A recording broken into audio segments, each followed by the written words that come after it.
یہ دن جو اللہ نے ہمیں نصیب فرمایا ہے اس کو عید الفطر کہا جاتا ہے۔ فطر افطار سے نکلا ہے۔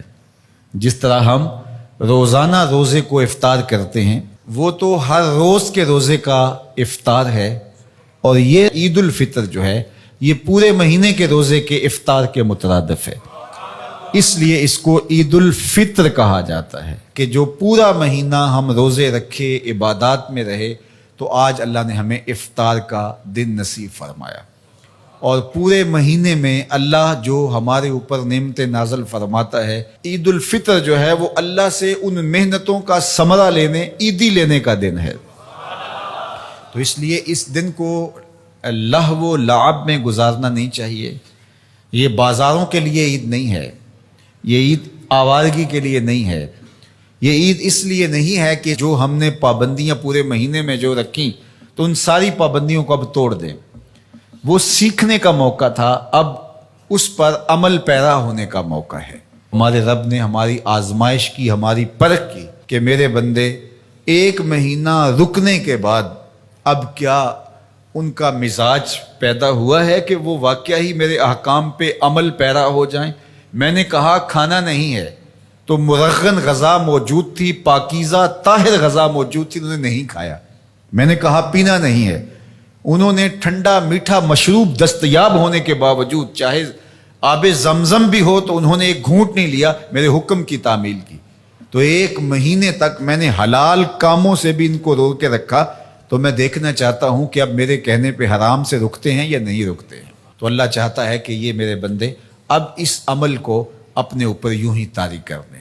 لیکن اگر ہم نہیں کرتے، جہاں تھے پھر وہیں کھڑے ہو گئے، تو اللہ تعالیٰ نے فرمایا کہ اس عورت کی طرح نہ ہو جانا جو اپنے سارے دن کا کاتا ہوا سوت شام کو ٹکڑے ٹکڑے کر دیتی ہے۔ وہ ایک خاتون تھی، وہ سارا دن سوت کاٹتی رہتی اور شام کو اپنے ہاتھ سے کاتا ہوا سوٹ ٹکڑے ٹکڑے کر کے ریزہ ریزہ کر دیتی اور اپنی ساری دن کی کمائی یوں برباد کر دیتی۔ تو فرمایا کہیں تم بھی ایسے نہ ہو جانا کہ اپنی ساری محنتوں کو جب پھل ملنے کا وقت آئے، جب صلہ ملنے کا وقت آئے، تو اس وقت تم ترک کر دو اور تم پھر اس عورت کی طرح ریزہ ریزہ کر دو۔ تو رمضان ہمیں سکھاتا ہے کہ ہم بقیہ زندگی بھی ایسے گزار سکتے ہیں۔ اور کسی نے کہا کہ اگر ساری زندگی رمضان کی طرح گزارو گے تو تمہیں آخرت عید کی طرح ملے گی۔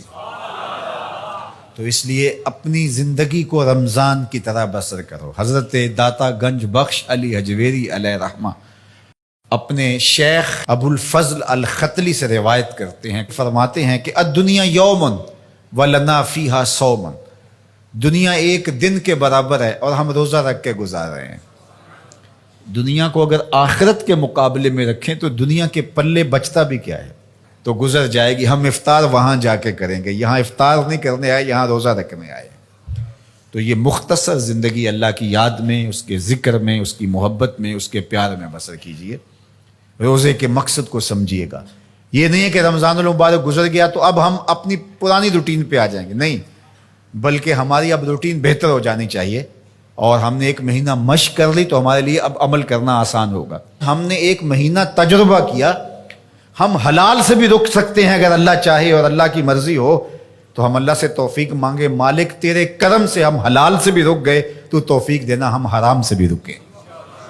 تو یہ ہے روزے کا فلسفہ، روزے کی برکت۔